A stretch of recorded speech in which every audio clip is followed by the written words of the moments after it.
नसर ने अपनी एम्पायर को बढ़ाने के लिए फलस्तीन पर हमला कर दिया और जेरूसलम को तबाह बर्बाद कर दिया। बिस्मिल्लाहिर्रहमानिर्रहीम, अस्सलाम वालेकुम।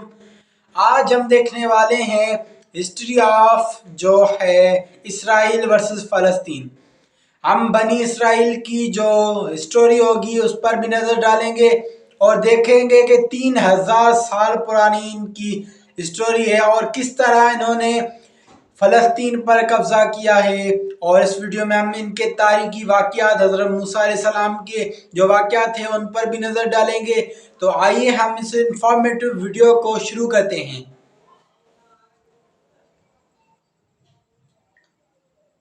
फलस्तीन ये सिर्फ आज का मसला नहीं बल्कि पिछले 3000 साल से इस सिटी को कब्जा करने की लड़ाई चल रही है। आज से 3300 साल पहले अल्लाह ने मूसा अलैहिस्सलाम को हुक्म दिया कि बनी इसराइल यहूदी को इजिप्ट में फिरौन की गुलामी से निकाल कर आजाद कर दो। और फिर बहुत मुश्किल से फिरौन ने आखिर बनी इसराइल को आजाद कर दिया, जिसके बाद मूसा अलैहिस्सलाम बनी इसराइल को लेकर फलस्तीन के पास आए और कहा कि इस सिटी पर हमला करो।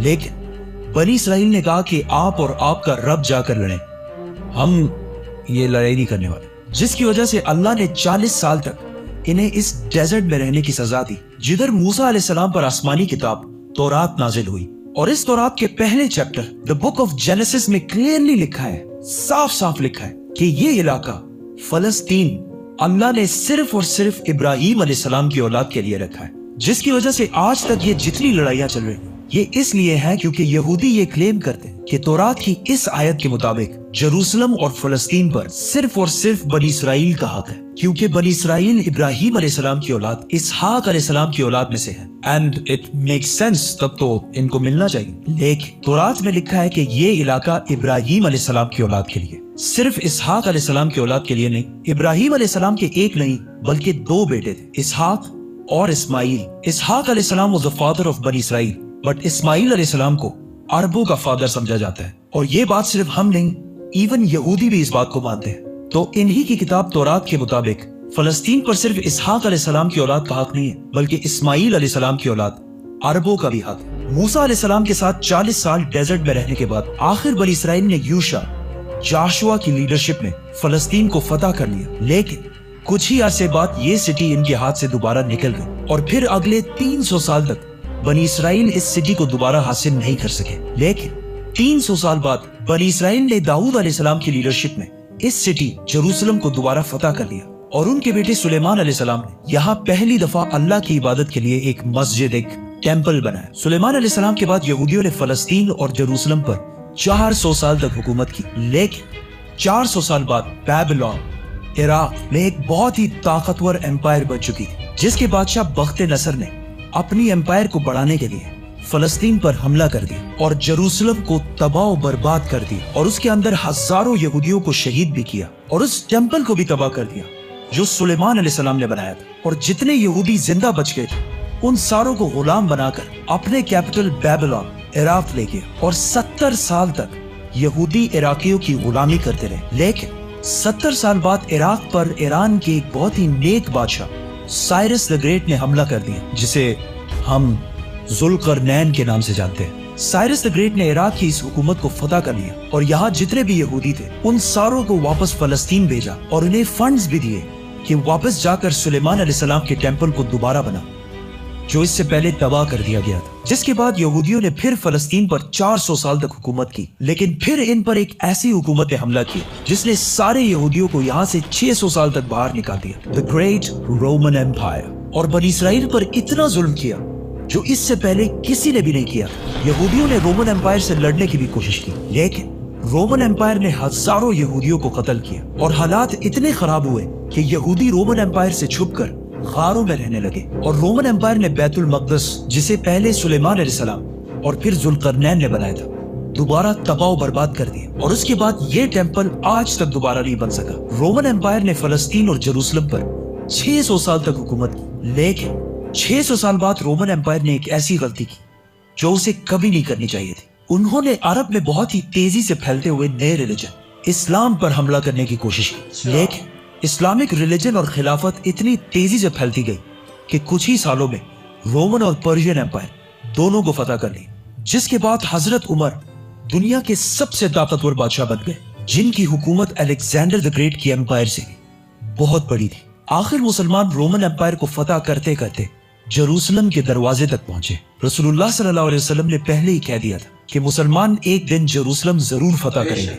अब मुसलमानों के पास दो ऑप्शन, या तो जेरूसलम को उसी तरह तबाह किया जाए जो इससे पहले बाकी बादशाहों ने किया था, और या इसका सीज मुहासरा कर ले।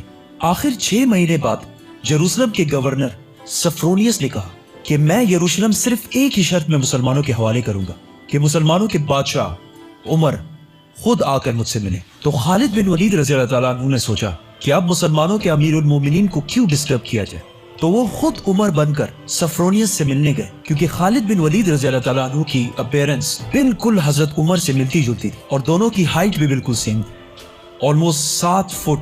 लेकिन वहाँ एक शख्स हजरत उमर से पहले ही मिल चुका था, तो उन्होंने कहा कि ये हजरत उमर नहीं हो सकते। तो मजबूरन खालिद बिन वलीद रज़ी अल्लाह ताला अन्हु को हजरत उमर, उस वक्त दुनिया के सबसे ताकतवर बादशाह, को जेरूसलम बुलाना पड़ा। सफ्रोनियस फुल लग्जरी गोल्ड और सिल्वर पहनकर बिल्कुल तैयार हो गया, क्योंकि इतने बड़े बादशाह उनसे मिलने आ रहे थे। लेकिन सफ्रोनियस और पूरा जेरूसलम ये देखकर हैरान हो गया कि बादशाह का गुलाम ऊंट पर बैठा हुआ है और बादशाह खुद बिल्कुल आम कपड़ों में पैदल चलकर आ रहा है। ये मंजर जेरूसलम वालों के लिए बहुत शॉकिंग था, क्योंकि इससे पहले जब भी किसी बादशाह ने जेरूसलम पर फतह हासिल की है, उसने इस सिटी को तबाह और बर्बाद कर दिया था और यहाँ की गलियों को खून से भर दिया था। लेकिन अब ये एक बादशाह आया है जो उन सारों से ज्यादा ताकतवर है, लेकिन बगैर किसी फौज के और बिल्कुल आम कपड़ों में।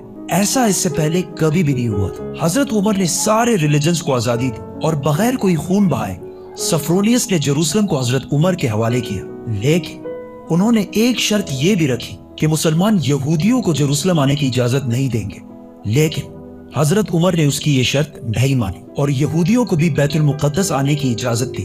और इस तरह पहली दफा जेरूसलम इब्राहीम अलैहिस्सलाम के बेटे इस्माइल अलैहिस्सलाम की औलाद के पास आया। इसके बाद ऑलमोस्ट 350 साल तक मुसलमान, क्रिश्चियन और यहूदी जेरूसलम में बिल्कुल पीस और अमन के साथ रहने लगे। लेकिन फिर 350 साल बाद क्रिश्चियंस ने पूरे यूरोप से फौज जमा करके जेरूसलम पर दोबारा हमला कर दिया। उस वक्त मुसलमानों के आपस में बहुत लड़ाइयां चल रही थी, जिसका फायदा उठाकर क्रूसेडर्स ने आसानी से जेरूसलम को फतह कर लिया।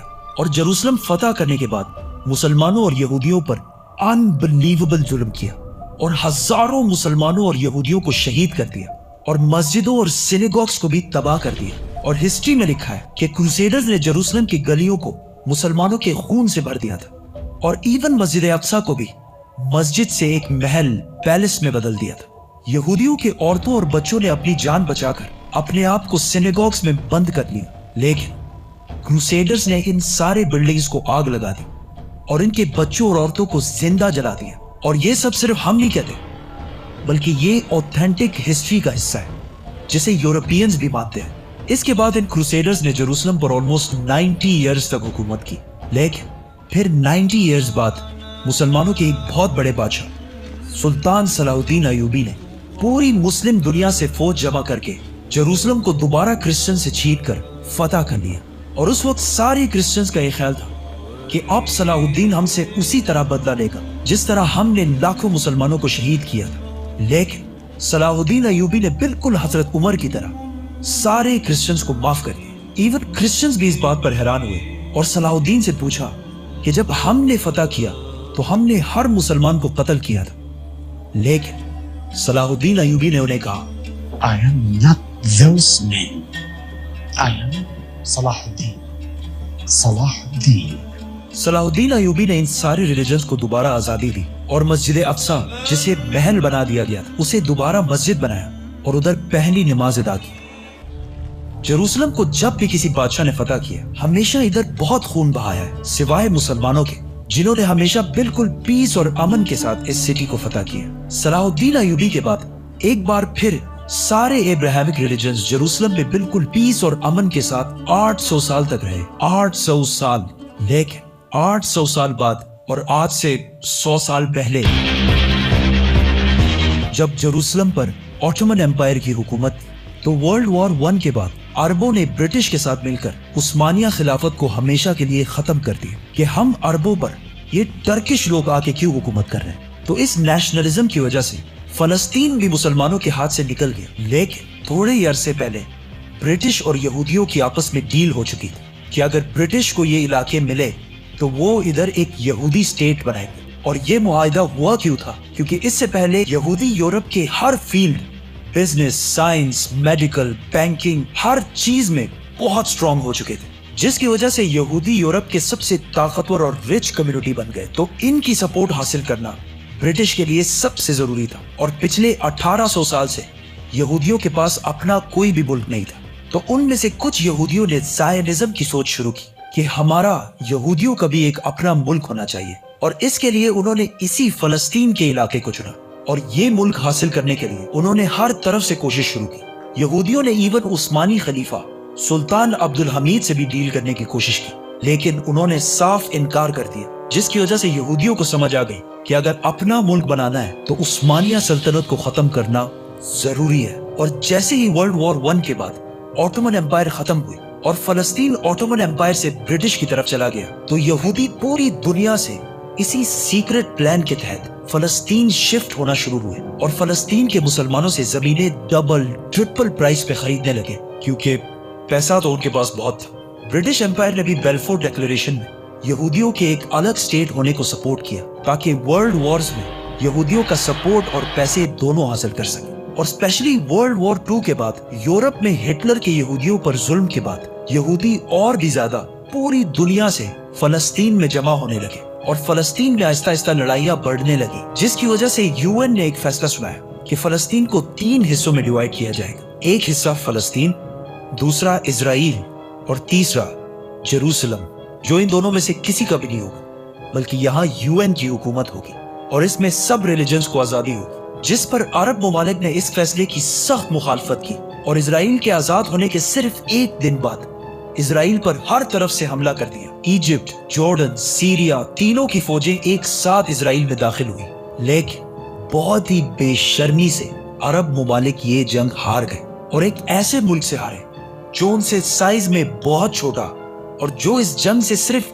1 دن پہلے آزاد ہوا تھا. اس ہار کی وجہ سے جو پلان UN نے اس جنگ سے پہلے بتایا تھا، اس کا صرف 40% علاقہ فلسطینیوں کو ملا، اور 60% علاقہ اسرائیل نے فتح کر لیا، اور ایون جیروسلم کی آدھی سٹی کو بھی فتح کر لیا. اسرائیل اکیلے یہ جنگ نہیں لڑ رہا تھا، بلکہ اس کے ساتھ پوری دنیا کا سپورٹ بھی تھا. ایون رشیا اور US دونوں کا سپورٹ اسرائیل کے ساتھ تھا. اسرائیل نے یہ علاقے فتح کر کے ٹائم بالکل بھی ضائع نہیں کیا، اور 7 لاکھ عربوں کو فلسطین سے باہر نکال دیا.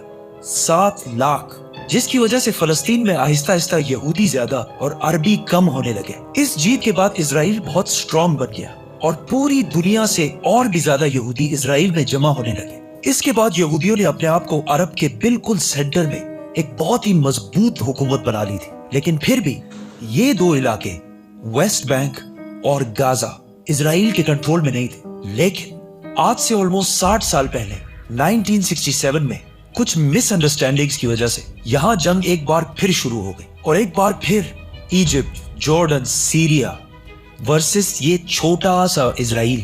لیکن صرف 6 دنوں میں اسرائیل نے ان تینوں ملکوں کو ہرا دیا، اور صرف 6 دنوں میں اسرائیل نے اپنا سائز 3 گنا بڑھا لیا. عرب ممالک دوبارہ اپنے سے ایک بہت ہی چھوٹے ملک سے بہت ہی بری طرح ہار گئے. یہ ایسا ہے کہ آج خبیب حزب اللہ سے ہار جائے، اور وہ بھی 2 مرتبہ.